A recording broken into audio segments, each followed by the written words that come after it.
Okay, so the big day is here. Putting the drivetrain back into the car.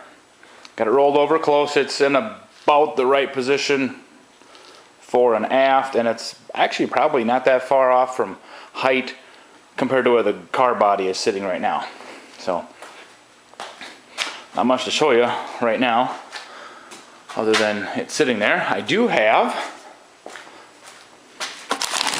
brand new PST K-member bushings, and then one for the rear cross member where the torsion bars go through, but these won't get put in for a while because I won't put the torsion bars in until the suspension's up there, or closer anyway. So this is a bit of an experiment. I have a good idea how it's going to work. We'll see if it actually does.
Okay, found a little bit of a problem. Original lower bushing, a little bit oval shaped. Replacements are round. They don't fit in the hole, and the hole is just big enough for this guy to fit through. So I have to do a little shaving to make this guy work.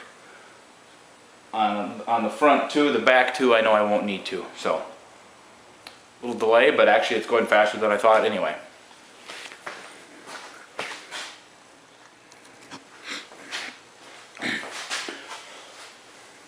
I've already got the one side in. This is kind of what they look like now. So you can kind of see how, hopefully I'm aiming at the camera right. It's a little bit narrower than the other one. This one also has the steel washer is also oval shaped. It's not that big of a deal here. I can slip the big round one in, so I didn't have to cut that. From the factory it made a difference to have it the right shape, but here I can slide it in there sideways and get it in there just fine. So, let's do the other side. It's in! Hooray! Like I said, I've got all 4 K-member bolts tightened up. One of them I have to replace because there was, if you remember way back, there was a broken one, and so I've got one that's odd. I have to get one painted and put it back in there. I was looking for a different one. There's a built-in washer that's a slightly different style, and you know, I'm not going to find that, so I don't care. And it's actually right down there. It's rusty, and if I didn't tell you it was different, you would never know. But there it is. It's in there, and sits in there just like it should. Got the transmission cross member bolts tightened up. Once I get under, I can roll under there a little easier, and I'll tighten them up, make sure that they're all good and everything. And the transmission mount bolt is good and all that jazz. But for now, it's tight. It's not going to go anywhere. I can start dragging some suspension back into the shop. I've got a lot of that already prepped. So, and the one thing that is now not doable anymore, my little dollies up front that will not handle an extra 1,000 pounds. So, if I want to move it, it's going to be a job until I get that suspension put underneath there, which means I got to get all my steering linkage and all that other stuff hooked up. But otherwise, it actually went really smooth.